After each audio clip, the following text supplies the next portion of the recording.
kan, liwat, macam-macam. Dipinggirkan, kezaliman, pembunuhan. Mana kita ni setiap negeri, setiap negara, setiap masa manusia layak untuk terima seksaan, hukuman di dunia. Tapi Allah tak buat. Seperti mana yang Allah sebut, wa ma asabakum min musibatin fabima kasabat aydikum wa ya'fu an katsir.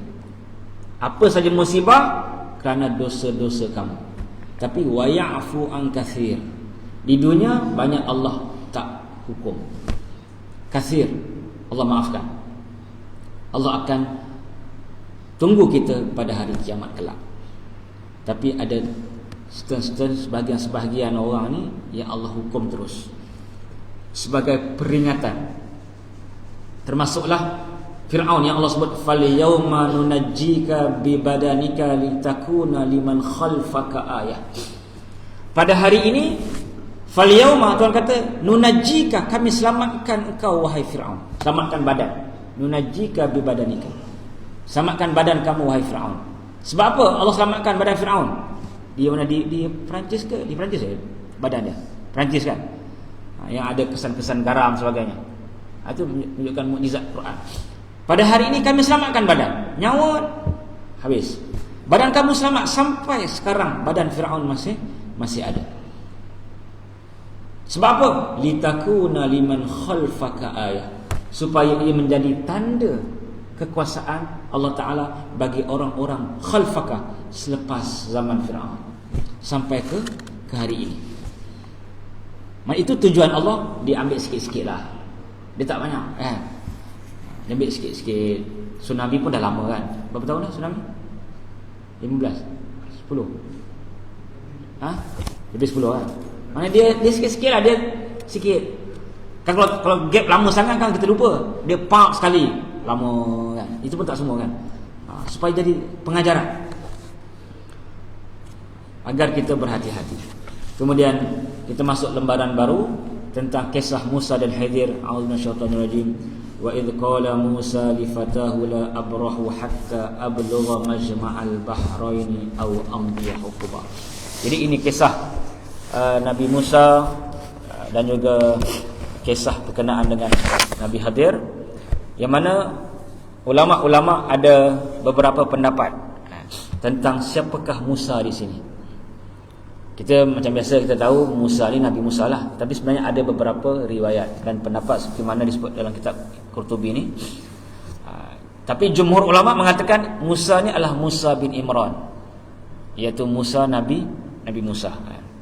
Ada yang kata ini bukan anak Imran, ini adalah Musa bin Mansha bin Yusuf bin Yaqub. Mana Musa di sini adalah cucu Nabi Yusuf dan cicit Nabi Yaqub. Ini pendapat kedua. Tapi kita ambil pendapat jumhur lah. Ini sebagai cambahan ilmu je lah. Mana kita ni khilaf bukanlah kita nak khilaf sangat, tapi kita nak kembangkan ilmu tadi. Kalau dalam fiqh dia khilaf tu kebaikannya untuk kita bila ada sesuatu perkara yang agak susah, mana kita adalah jalan lain untuk kita guna.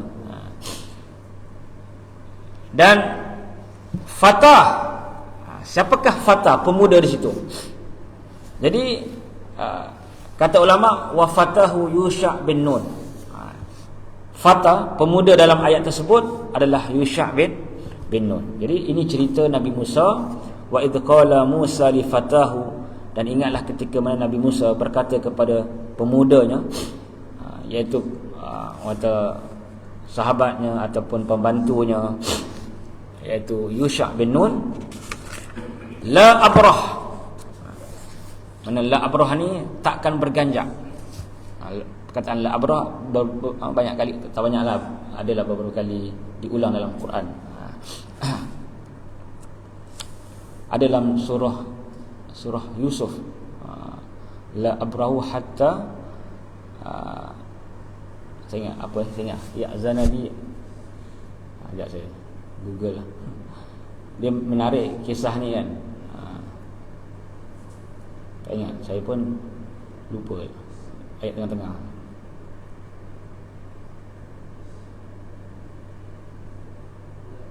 Apa dia? La abrah.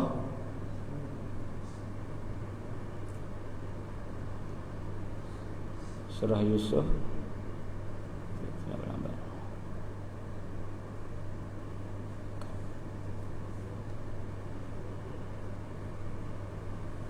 La abrah al-ard hatta ya'zana li abi.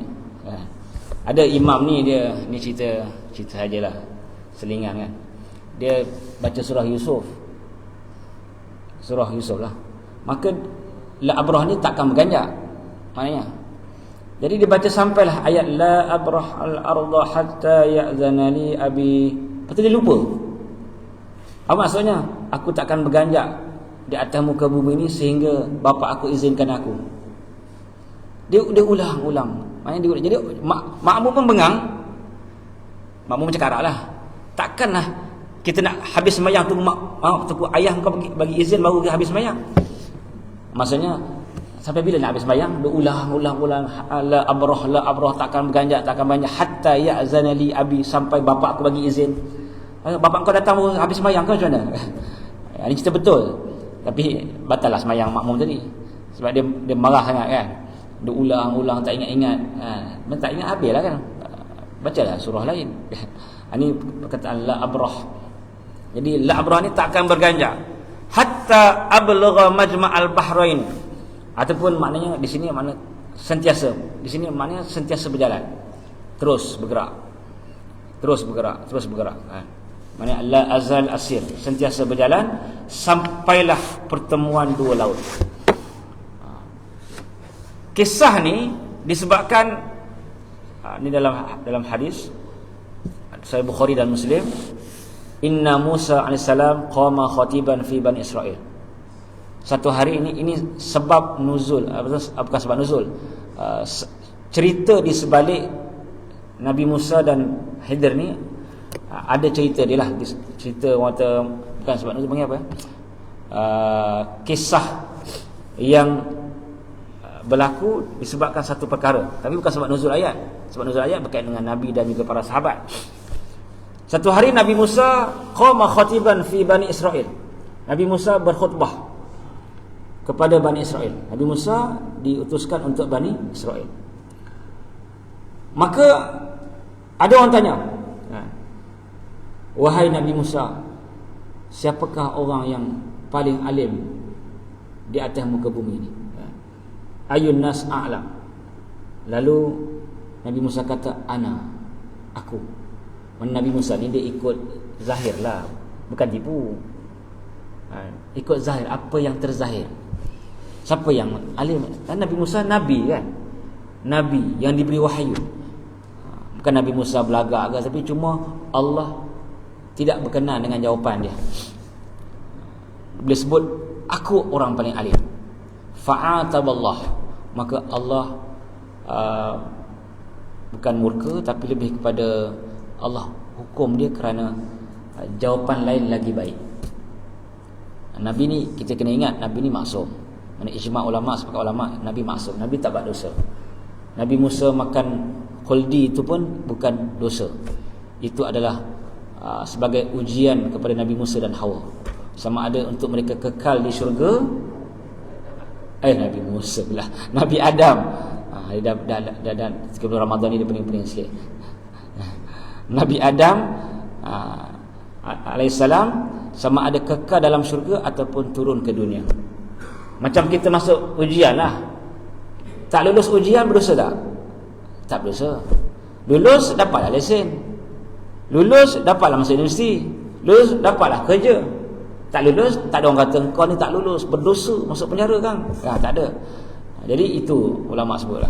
Jadi sama juga dengan Nabi Musa ni. Kita kena belajar macam mana kita nak defend kita punya Nabi. Sebab ada orang tuhmah. Nabi, contohnya Nabi Daud dalam surah Sad kan, yang malaikat tegur sebab Nabi Daud nak berkahwin dengan seorang perempuan, isteri orang. Tapi sebenarnya itu dari segi cerita-cerita yang tak betul, tak tepat.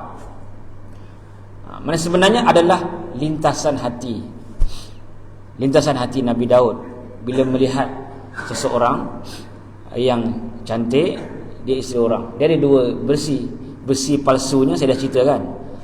Nabi Daud satu hari berjalan, ini besi palsu, besi Israiliyat, bukan Melayuiyat lah. Jalan sampai ke tempat mandi, dia nampak seorang perempuan mandi, tak berpakaian, namanya Uria, macam baja pula kan nama dia. Uria ke Yuria. Nampak dia tak pakai baju. Ini besi palsu lah. Kalau Nabi Daud berkenan, kemudian dia cek siapa perempuan tu, rupanya isteri seorang tentera dia. Dia pun suruh tentera tadi, suami dia tadi, untuk berperang, duduk depan sekali. Dari segi logik duduk depan sekali ni tak ada harapan nak balik lah. Jadi ini yang palsu. Tapi kata ulama, Nabi Daud terlintas tak dosa, tapi bagi seorang Nabi Allah tegur walaupun lintasan. Sebab kalau dalam lintasan kita ni macam-macam berlaku kan. Lintasan ni banyak, tapi Allah tak kira. Sama juga dalam isu ni, bukan Nabi Musa sombong. Nabi Musa tidak ada dosa-dosa zahir atau batin. Cuma Nabi Musa, ya macam kita kan, kadang-kadang kita jawab benda yang tak betul. Orang kata tak kena lah ustaz. Ya, tak perasan tadi kan. Kita tak perasan. Banyak kali kita sebut kan, sesuatu yang kita sebut tak perasan pun. Tak niat sombong, tak ada rasa sombong pun, tapi jawapan tadi macam belagak je ustaz. Ya ke? Maaflah saya tak perasan. Jadi begitulah yang berlaku kepada Nabi Musa. Maka Allah Ta'ala nak beritahu, kerana bila jawapan saya paling alim, setengah-setengah orang dia anggap benda tu belagak ni kan. Walaupun beliau seorang Nabi, maka Allah Ta'ala berikan satu lesson, satu pengajaran kepada Nabi. Maka fa'auhallahu ilahi, maka dalam hadis Sahih Bukhari ini disebut Allah wahyukan kepada Nabi Musa, inna li abdan bimajma'al bahrain huwa a'lamu minka. Wahai Nabi Musa, sesungguhnya aku ada seorang hamba yang mana dia berada di dua pertemuan laut, yang mana huwa a'lam biminka, dia lebih alim daripada engkau. Kemudian kata Nabi Musa, ya Rabbi fa kaifa li bih, bagaimana aku nak berjumpa dengan dia? Jadi Allah Ta'ala nak bagi satu pengajaran. Allah suruh jumpa dengan Nabi Khidir ni, hamba ni. Tak sebutlah dalam Quran Nabi Khidir, tapi ulama mentafsirkannya. Maka kata Tuhan, ta'khuz ma'ak hutan fataj'alahu fi miktal fahaisuma faqarat hud fahuwa thamma. Ini clue untuk bertemu dengan Nabi Khidir. Engkau ambil satu ikan hud, kemudian kau letak dalam bekas. Bila hilang ikan tadi, itulah orang dia. Mana ketika hilang ikan, ada jumpa orang, itu dia. Ini disebutlah hadis Sahih Bukhari dan Muslim. Jadi untuk pemerinciannya kita jumpa selepas ni. Sebab kita pun ustaz ni bagi clue awal-awal je kan. Dia banyak kisah-kisah yang menarik yang kita ambil daripada hadis-hadis sahih, dan juga kita cerita ambil daripada sejarah-sejarah yang boleh kita ambil, kerana banyak pengajaran. Kerana agak panjang, saya tak pasti mana lebih panjang, Ashabul Kahfi ke yang ni panjang ni. Tak pastilah. Dia dua tu kira yang cerita utama dalam surah Al-Kahfi. Mana yang utama memang Ashabul Kahfi lah, cuma yang paling panjang saya tak pasti. Kena tengok balik sama ada Ashabul Kahfi ataupun cerita ni. Tapi kalau tak nombor satu pun nombor dua. Cerita ni adalah nombor dua di antara cerita-cerita yang Allah muatkan dalam Quran, yang perlu kita tahu, pengajaran bagi orang yang berilmu, yang mana Allah sebut wa fawqa kulli zi ilmin alim. Allah sebut dalam ayat lain, setiap orang berilmu tu ada yang lebih berilmu daripadanya. Inilah Quran. Mana setiap orang berilmu pasti ada yang lebih berilmu. Jadi kita jangan sombong, jangan belagak. Tapi tak boleh kita kata Nabi Musa sombong dia. Itu perkataan yang tidak beradab, tidak berakhlak. Itu keluar tanpa niat. Kita biasa kan, biasa.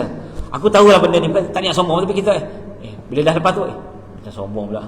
Kita kan terkeluar, dan juga tak ada niat kita nak rasa lebih hebat. Cuma Allah Ta'ala, Nabi ni benda yang tak dosa pun, benda yang kecil pun dia Allah Ta'ala tegur secara terus menerus kan. Tidak ada macam kita ni banyak Allah Ta'ala skip, Allah Ta'ala tangguh supaya kita dapat kembali kepada Allah Subhanahu Wa Ta'ala. Jadi alhamdulillah kita dah lebih kurang tak tahu berapa hari daripada Khamis 1 Ramadan. Khamis, Jumaat, maknanya lebih kurang 4 minggu lah. Khamis, Jumaat. Kita mula Khamis kan. Berapa hari kita dah kuliah? Saya tak ingat. 22 hari ya. 22 hari. Betul 22 hari. 4 minggu ada 20 hari kan. 22 hari kita dah sampai ke ayat yang ke berapa? 60. Tepat-tepat 60. Jadi alhamdulillah kita bersyukur kerana dapat sama-sama, saya rasa kehadiran pun alhamdulillah kita dapat sama-sama memahami dan juga kita explore ayat-ayat Quran. Mudah-mudahan tidak terhenti setakat ini dan kita dapat lagi terus mendalami kerana dalam Quran ini begitu banyak, bukan hanya tentang fiqh, bukan hanya tentang sejarah, lebih daripada itu, kerana ia panduan hidup kita. Zalikal kitab la raiba fi, itulah kitab.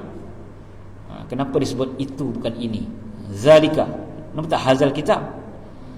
Kerana li ului manzili, kata ulama. Kerana Allah sebut zalika, itu, bukan hazal kitab, kerana nak menunjukkan itu kan jauh. Itu isyarat lil ba'id, maknanya jauh. Itulah kitab, bukan ini kitab. Nak menandakan bahawa Quran ni jauh, tinggi. Sebab tu Allah sebut zalikal kitab la raiba fi, tidak ada keraguan, huda, Quran sebagai petunjuk dalam hidup kita. Jadi inilah cara kita, bukan hanya kita baca, yang lebih utama kita memahami, mentadabbur, dan kita jadikan ia sebagai panduan kehidupan kita.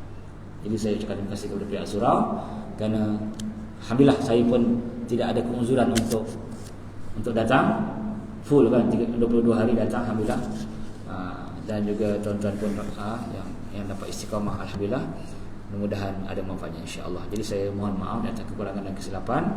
Terima kasih kepada Datuk dan juga seluruh hadirin hadirat. Macam biasalah kalau tuan-tuan nak join, insya-Allah saya ada kelas online malam-malam kan. Kita ada tafsir, ada 2 kitab. Tafsir ayat hukum Imam Sabuni dan tafsir Jalalain. Kita ada fiqh juga 2 kitab, Umdatul Salik dengan kitab Manhajul Qayyim Ibnu Hajar. Kita ada usul fiqh, dan insya-Allah usul fiqh habis. Bulan 6 ni kita akan sambung kaedah fiqh, qawaid fiqh pada hari Selasa. Dan juga kita ada tauhid, kita ada hadis syama'il dengan ridho solihin, dan kita juga ada bulan 6 kita akan lancarkan kelas-kelas siang. Sebelum ni kelas-kelas malam, kelas-kelas siang, 2-3 kelas insya-Allah. Sesiapa yang berminat bolehlah kontak saya atau terus ambil nombor ni lah, senang siapa yang nak join kan. Ini nombor kelas, bukan nombor saya biasalah. Nombor kelas ni dia ialah saya pegang tapi saya jarang-jarang bawa.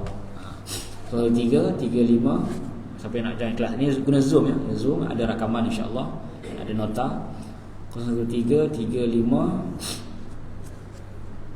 33248, 03 35 33248. Jadi kelas ni dah 3 tahun, tapi dia tak masalah. Dia sistem dulu kan, dia berulang. Habis satu kitab, kita akan ganti kitab lain, yang mana tajuknya sama tapi isinya sikit-sikit beza lah.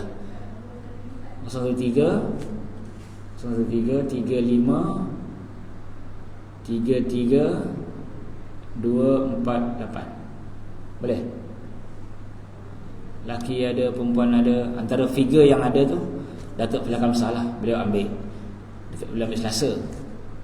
Macam Datuk Amiruddin ambil 3 kelas. Datuk Pelakam Sah ambil 1 kelas Selasa. Memang Datuk Ismail Yaakob pakar jantung KPJ Abang Puteri ambil hadis Selasa dengan Rabu. Jadi dia kelas, bukan ceramah tak boleh tanya. Kalau kelas dia kata, "Ustaz, cuba share hadis tadi." Saya boleh share on the spot, sini hadisnya. Ustaz kongsi status hadis tadi, saya kongsi. Sebab kita kelas anytime dia tanya. Kalau ceramah, kalau seseorang tu dia tak jujur dalam ilmu dia pun, orang tak boleh nak tanya ke tak boleh. Malahan Datuk Muhammadiyah pernah, Ustaz, saya pernah tanya Ustaz tu, dia kata jangan tanya, dengar je. Kenal kan Datuk Muhammadiyah, duduk jalan apa kan, ada ke sampai Ustaz begitu, tak boleh tanya kan, dengar je. Jadi kita anytime dia tanya, sebab kita nak jelaskan ilmu ni dapat daripada mana, kitab mana, dan dia tak faham dia tanya, dan kita ada nota. Macam tadi doa yang saya ajar, Nabi doa Allahumma bi rahmatika astaghith. Ada yang dapat, ada yang tak dapat. Kalau dalam kelas kita share, Ustaz tolong share doa tadi, kita share kan. Lebih efisien kelas lah. Walaupun dari segi Nabi sebut menuntut ilmu kelas. Kalau ceramah dipanggil apa? Mustami'an, pendengar. Jadi kita kena upgrade lah daripada pendengar yang setia kepada penuntut yang ada syllabus, yang ada kitab habis. Kita dah 3 tahun dah habis 3 kitab tauhid. Tauhid saja dah habis 3 kitab. Maknanya dia efisien, dia sebab dia setiap minggu. Dia setiap minggu. Itu sajalah. Siapa yang minat boleh dari yuran macam tuition tu. A'udzubillahi minasyaitonir rajim. Bismillahirrahmanirrahim. Alhamdulillahirabbil alamin wassalatu wassalamu ala sayyidil mursalin wa ala alihi washabbihi ajmain. Allahumma ighfir lana dhunubana wa li walidina wa jami'il muslimin wa rahmatika ya arhamar rahimin. Rabbana zalamna anfusana wa lam taghfir lana wa tarhamna lanakunanna minal khasirin. Rabbana ja'alna muqimis salah wa min dhurriyyatina innaka sami'ud du'a. Ya Allah, ya Tuhan kami, ampunkan dosa-dosa kami ya Allah, bersihkan hati-hati kami ya Allah, bebaskan kami daripada api neraka-Mu ya Allah, bebaskan kami daripada api neraka-Mu ya Allah, bebaskan kami daripada api neraka-Mu ya Allah. Ya Allah, terimalah Ramadan kami ya Allah, terima amalan kami dalam bulan Ramadan ini ya Allah. Permudah kami untuk istiqamah setelah habis Ramadan ini ya Allah. Jangan Kau kecewakan kami ya Allah, pertemukan kami dengan Ramadan yang akan datang ya Allah. Permudahkan kami untuk beramal yang ikhlas ya Allah. Ya Allah, ya Tuhan kami, Engkau-lah Maha Pengampun, Maha Pengasih, Maha Penyayang. Rahmatilah kami ya Allah di dunia, rahmatilah kami ya Allah di akhirat. Rabbana atina fid dunya hasanah wa fil akhirati hasanah wa qina adzabannar. Wa sallallahu ala sayyidina Muhammadin nabiyil ummi wa ala alihi washabbihi ajma'in. Walhamdulillahi rabbil alamin. Assalamualaikum warahmatullahi wabarakatuh.